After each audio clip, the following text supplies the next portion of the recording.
Welcome back ناظرین. سر حکومت تو عوام کو اس بار عیدی دے رہی ہے پیٹرول کی مد میں 7 روپے بڑھا کے. جو اب اوگرا نے دوبارہ سفارش کی ہے. دیکھیں پیٹرولیم کی پروڈکٹ کی جو قیمتیں ہیں انٹرنیشنل آئل میں وہ اتنی نہیں بڑھی جس تیزی کے ساتھ ہم قیمتیں بڑھا رہے ہیں. صحیح. ہمارے ہاں ہائیسٹ قیمت 113-14 ہوئی تھی جب عالمی سطح پر تیل کی قیمت بہت زیادہ تھی.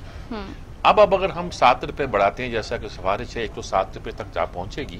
یہ ہائیسٹ تو نہیں ہوگی لیکن جو پیٹرول کی قیمت ہے کوئی اس کا تجزیہ بھی کرے کہ اس کی نسبت کے لحاظ سے کم از کم یہ تجزیہ ہونا چاہیے کہ جب انٹرنیشنل لیول پر ہماری فی بیرل قیمت یہ تھی اور ہمارے یہاں پیٹرول کی قیمت کیا تھی اور جب یہ تھی تو تب کیا تھی اور اس میں کتنا ہم ٹیکس لیتے تھے اور کتنا ہم اس پر لیوی جو تھی وہ اس پہ لگا دیتے تھے. ساری باتیں جو تھی یہ اس کا انالیسس ہونا چاہیے. اور یہ کہتے ہیں کہ ابھی ہماری ساؤتھ ایشیا میں دوسرے ملکوں سے بہت کم ہے تو اس کی بات چھوڑیے یہ کہ جب جتنی قیمت ہوتی تھی انٹرنیشنل مارکیٹ کی اس کی ریشو کے لحاظ سے اب جو آپ قیمت مقرر کرنے جا رہے ہیں وہ کتنی زیادہ ہے. اچھا آپ کی وجہ ہوگی کہ آپ کی قیمتیں کم کی اور پھر ایک دن میں 25 روپے بڑھا دی اور وہ یہ تھا کہ یکم کو نہیں یکم سے 5 دن پہلے بڑھا رہی. صحیح. وہ ندیم بابر صاحب کا بھی آ رہا ہے کہ وہ شاید ان کی پتہ نہیں کتنی آئل کمپنیوں میں شیئر ہیں اور اربوں کے مالک ہیں وہ اور ان کو بہرحال لگتا ہے جیسے جانا پڑے گا. تاثر یہ ملتا ہے کہ جو دلائل انہوں نے دیے ہیں تیل کی قیمتیں وہ بالکل لغب باتیں کی ہیں انہوں نے. سب کو پتہ ہے ان کا انٹرسٹ ہے پیٹرولیم کی ساری کاروبار میں تجارت میں اور وہ بیٹھے ہوئے ہیں آئل کو لے کر ایکسپرٹ بن کر. ہر آدمی ایکسپرٹ بن جاتا ہے. ایک آدمی وہاں کاروبار کر رہا ہے فرض کیا انگلینڈ میں کنسٹرکشن کا تو وہ آ جائے گا جی یہ عمران کے دوست ہیں یہ کنسٹرکشن میں انقلاب لے آئیں گے اور انقلاب والا انہوں نے کیا لانا ہے جو بھی کریں گے وہ پیسہ لیں گے بینکوں سے وہ زمین دیں گے حکومت سے وہ اگر گھر بنائیں گے تو تمام مٹیریل اس پہ لگائیں گے. آسمان سے لگا کر تو تھوک سے جوڑ کر تو گھر نہیں بنتے نا. سیمنٹ لگتا ہے سریا لگتا ہے اینٹیں لگتی ہیں پتھر سب کچھ لگتا ہے. تو میرے خیال میں اس وقت میں اس بات کی ہے کہ بڑے ذہین سمجھدار لوگ جو اس مقابلے کو بہتر کر سکیں ان کو ہم آگے لائیں. ہمارا پیٹرولیم کا بل اگر بڑھ گیا ہے تو ہم اس کے نتیجے کے طور پر پروڈکشن نہیں کر رہے مینوفیکچرنگ نہیں کر رہے. ہم جو بجلی پیدا کر رہے ہیں ہم جو گیس منگوا رہے ہیں ہم جو پیٹرول منگوا رہے ہیں فرنس آئل منگوا رہے ہیں اس کا ایسا مکس ہونا چاہیے. ہمارے پاس اتنی ورائٹی کی ہیں بجلی گھر اور نیلم جہلم بھی ہے اب ہمارے پاس منگلہ بھی ہے تربیلا بھی ہے ان دنوں میں تو وہ بھی چل رہے ہیں. ہمیں ایسا مکس کرنا چاہیے کہ ہمارے ہاں آئل کی قیمتیں جو کم ہو یہ کہتے ہیں نا ہائیڈرو بادشاہ لگا دیں گے قیمت کم ہو جائے گی. بھئی قیمت کم ہوگی سارا سال نہیں رہے گی. وہ 6 مہینے 7 مہینے وہی یا 5 مہینے جب وہ ڈیم بھرے ہوتے ہیں تب ہم جب اس کا پانی چھوڑتے ہیں تو وہ اس پانی کے نتیجے کے طور پر سستی بجلی پیدا ہوتی ہے. یہ ساری چیزیں ایک بڑا پلاننگ کی ضرورت ہوتی ہے جو شاید ہم نہیں کر پاتے اور رزلٹ یہ ہے کہ ہم نے جب پچھلی بار جب قیمتیں کم کی تو ایک ہنگامہ ہو گیا اور آئل کمپنیوں نے پیٹرول غائب کر دیا اور پھر جب ہم نے قیمتیں 25 روپے بڑھا دی تو راتوں رات پیٹرول مارکیٹ میں آ گیا اور اس میں یہ گنایا جاتا ہے کہ ان کی غلطیاں بھی کہ انہوں نے پیٹرول نہیں منگوایا تھا انہوں نے آرڈر نہیں دیا تھا انہوں نے فلاں چیز کو الاؤ نہیں کیا تھا. کہ الیکٹرک والے کہتے ہیں ہمیں گیس نہیں دی وہ کہتے ہیں دی وہ کہتے ہیں ہمیں پیٹرول نہیں منگوایا انہیں کہتے ہیں خود منگوانا تھا. ہم نے ساری سچویشن کو اتنا خراب اور کنفیوز کر دیا ہے کہ بس رو ہی رہے ہیں اور کچھ نہیں کر رہے. اور اگر ہم پیٹرول کی قیمت بڑھاتے ہیں تو یہ کوئی اچھا شگون نہیں ہوگا اور اس میں کتنا ٹیکس ہوگا کتنی لیوی ہوگی اس کا پتہ کرنا چاہیے اور یہ کہ اس کے نتیجے کے طور پر قوم کو کتنے کا ٹیکہ لگے گا یہ پتہ کر. سر گورنمنٹ اس پر تحقیقاتی کمیشن بھی بنانے جا رہی ہے آپ کو لگتا ہے اس سے کوئی فائدہ ہوگا؟ تو کمیشن پہلے تو گورنمنٹ کی طرف دیکھیں نا کہ وہ ٹیکس کتنا لگا رہی ہے اور لیوی کتنی دے رہی ہے اور اس پر کتنا امپوز کر رہی ہے. آپ کمپنیوں کو رگڑنا چاہتے ہیں پوچھنا چاہتے ہیں تم نے آئل کیوں نہیں منگوایا کسا وہ کہتے ہیں آرڈر دیے ان کو پتہ ہی کچھ نہیں. ہمارے ہاں سیکورٹی ریزن کے لحاظ سے 21 دن کا تیل ہونا چاہیے تھا ہمیشہ ہونا چاہیے. ہماری جو سرکاری آئل کمپنی ہے P S O Pakistan state oil اس کے پاس 18 دن کا آئل تھا اور یہ ہائیسٹ تھا. باقی لوگوں کو ہفتے کا بھی نہیں تھا. یہ تو سیکورٹی رسک ہے نا جی.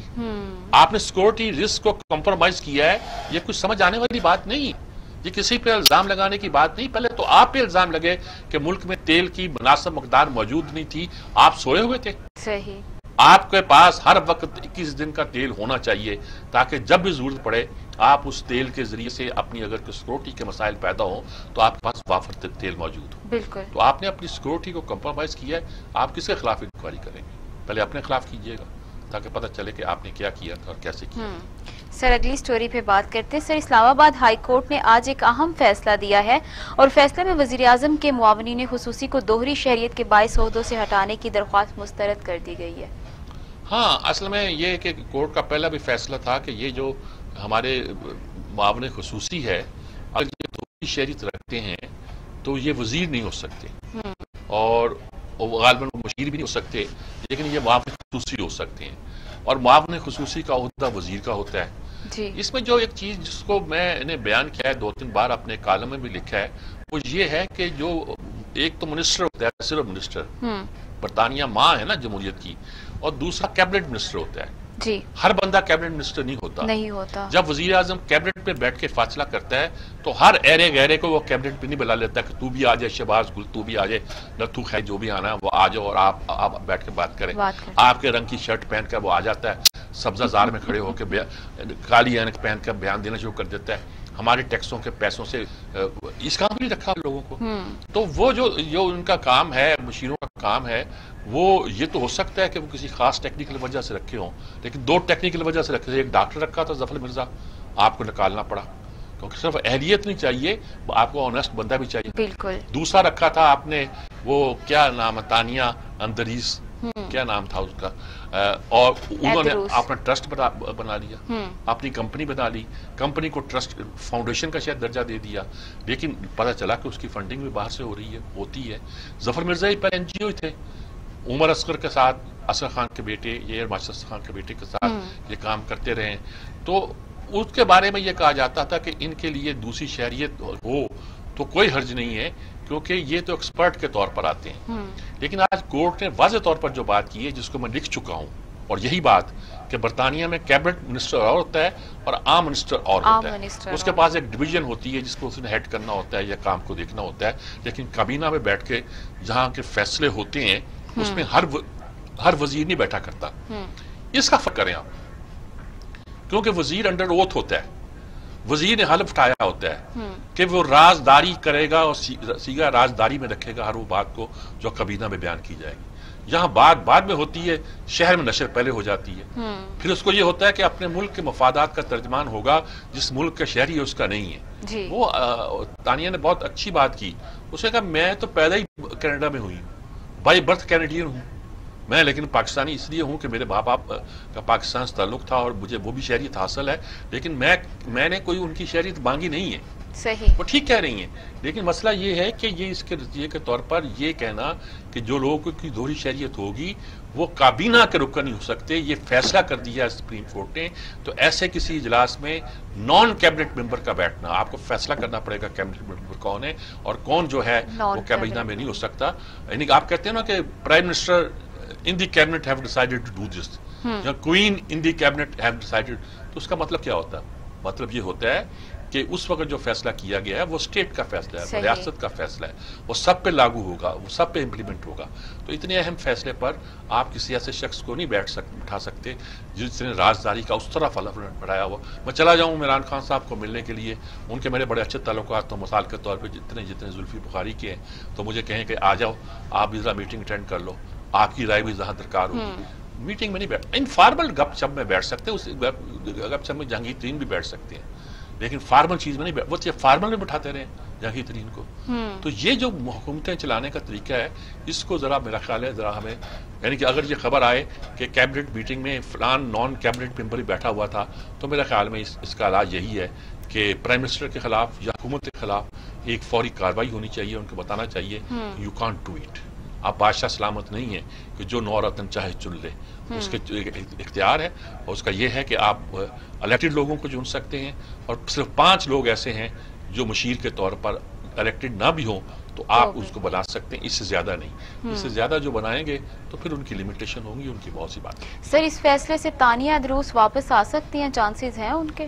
نہیں، وہ اس پہ گئی نہیں ہے اصل میں. تو وہ دیکھیے یہ تو کہا گیا کہ انہوں نے اس کے وجہ سے یہ چلی گئی ہیں. اصل طور پر چارجز یہ ہیں کہ انہوں نے فاؤنڈیشن ایک بنائی تھی، اس میں ان کا بھی انٹرسٹ وہی تھا، اور اس فاؤنڈیشن کے لیے جو انہوں نے بنایا تھا وہ فاؤنڈیشن ایک کمرشل آرگنائزیشن تھی جس کی فنڈنگ جو تھی وہ باہر سے ہونی تھی، پیسہ باہر سے آنا تھا. تو یہ ایک ایسی بات تھی کہ انٹرسٹ کا کلیش تھا جس کی وجہ سے وزیر اعظم کو مطمئن نہیں کر سکے، انہوں نے فارغ کر دیا۔ اور یہی ظفر مرزا کا تھا، انہوں نے انڈیا سے میڈیسن منگوائی تھی اور بعد میں کہا تھا مجھے تو پتہ نہیں، یہ تو ڈائریکٹر ہیلتھ کا کام ہے۔ ڈائریکٹر ہیلتھ نے کہا تھی مجھے ایڈوائزر نے کہا جو تو میں نے کیا، مجھے کرنا پڑا، کرونا کا زمانہ تھا وہاں۔ تو میرا خیال یہ سارے چارجز دوسرے ہیں، ان کو جس پر بھیجا گیا میسیج دیا گیا آپ چھٹی کریں۔ وزیر اعظم بھی چاہتے ہیں کہ ایک تاثر پیدا ہو کہ وہ لوگ جو مشکوک کردار کے ہیں ان کو ہم فارغ کر رہے ہیں۔ وہ جو تانیہ بیچاری ہے وہ معصومیت میں نہیں اس مارکت میں چلی گئی میرا خیال لگتا ہے، لیکن بہرحال اصول ہے قانون۔ جی سر، اگلی سٹوری پہ بات کر لیتے۔ پائلٹس کے مشکوک امتحان میں ملوث ملازمین کا سراغ لگانے کے لیے FIA کی مدد طلب کر لی گئی ہے۔ آپ نے پوری دنیا میں بٹھا بٹھا دیا اپنی ایئر لائن کا، آپ نے اپنے پائلٹ ہی گراؤنڈ نہیں کرائے، ایئر لائن بھی گراؤنڈ کرا دیے۔ اس میں ابھی خبر آئی تھی کہ اب یہ ہوگا کہ آپ نے ترکی ایئر لائن سے ایک ایگریمنٹ کر لی ہے، یہ پہلے بھی کرنا چاہتے تھے 5-6 سال پہلے، صحیح، کہ ہم جہاز آگے لے کے نہیں جائیں گے، اپنے مسافر ترکی میں جا کے ٹرکش ایئر لائن کو دے دیں گے، وہ آگے فلائٹ کرے گی، یورپ میں جائے گی، برطانیہ میں جائے گی، امریکہ میں جائے گی۔ اب ہم نے وہی ایگریمنٹ کر دیا ہے۔ ہمارے لوگ ٹرکش ایئر لائن سے استنبول آئیں گے، استنبول سے پاکستانی PI میں بیٹھ کے یہاں آئیں گے، اور جہاں ہمارے مسافر یہاں جائیں گے استنبول میں، وہاں بیٹھ کے وہ آگے جائیں گے۔ ہو سکتا ہے کہ اس میں وہ کچھ ان کو فائدے بھی دیں، مثلا یہ کہ اگر استنبول کے 2 دن کا ویزا لینا چاہتے ہیں تو ویزا دیں تاکہ آپ سیر کر لیں۔ استنبول تو سیر کرنے کی بڑی کمال کی جگہ ہے، یہاں یورپ اور ایشیا ملتے ہیں، درمیان میں آبنائے باسفورس ہے، وہ دریا سمندر ہے جس سمندر کو پار کر کے سلطان محمد فاتح نے یعنی چربی کے وہ تختے بچا کے راتوں رات جہازوں کو اس طرف لے گئے تھے جدھر توقع نہیں کرتے تھے۔ آیاس خفیہ ہے وہاں، وہ بہت کچھ ہے، اور وہاں حضور کی نوادرات ہیں، حضرت عمر کے ہیں، حضرت موسیٰ کا عصا ہے، وہ تو دیکھنے جو ہے بڑی دیکھنے کی چیز ہے جگہ وہ ساری جو ہے۔ تو میرا خیال میں وہ اگر یہ اپنی سیاحت کو فروغ دینا چاہیں تو وہ دے سکتے ہیں۔ پاکستان جو سیاحت کے خواب دیکھ رہا ہے ابھی تو وہ دور چل جائیں گے۔ اس کے چکر میں آپ نے اب یہ کہا ہے کہ ہم ابھی آپ تلاش کر رہے ہیں کہ یہ جو ہمارے مشکوک پائلٹ تھے جن کو آپ نے جاری بھی کہہ دیا تھا مشکوک ہیں کہ نہیں ہیں۔ بہتوں کے بارے میں ثابت ہوا کہ یہ تو PI میں تھے ہی نہیں، بہتوں کے بارے میں ثابت ہوا کہ وہ تو مر چکے ہیں، بہتوں کے بارے میں ثابت ہوا کہ وہ ریٹائر ہوئے، ان کو تو عرصہ گزر چکا ہے۔ بہتوں نے کہا کہ ہم تو کیس کر چکے تھے، کیس کر کے ہم جیت چکے ہیں، لیکن آپ نے ایک ڈورا پیٹ دیا، اور اس ڈورے کے نتیجے میں جو کچھ بھی ہوا، چاہے وہ آپ کا FATF ہو گیا یا کیا بھی ہو گیا، وہ کوئی عقل مندی کی بات نہیں تھی۔ اب آپ نے کہا کہ FIA سے کہا تلاش کرو وہ پائلٹ کدھر ہیں۔ ابھی اگر آپ کو یہ نہیں پتا پائلٹ کدھر ہیں تو آپ نے کارروائی کس کے خلاف کرتی تھی؟ کیوں ایسی سچویشن کریٹ کی جس کا اثر پوری قوم پہ پڑنے والا ہے اور پڑا ہے، اور اچھا خاصا گہرا پڑا ہے۔ جی سر، یہاں پہ بریک کا ٹائم ہوا ہے، لیکن بریک سے آنے کے بعد پروگرام میں شامل کریں گے کہ پرویز الہی ایسی تمام مکاتب فکر کے علماء سے الگ الگ ملاقاتیں کر رہے ہیں، کیونکہ پنجاب اسمبلی میں ایک بل پاس کیا گیا ہے جس پر کچھ لوگوں کے تحفظات ہیں۔ اس پر تفصیلی بات کرتے ہیں لیکن اس بریک کے بعد۔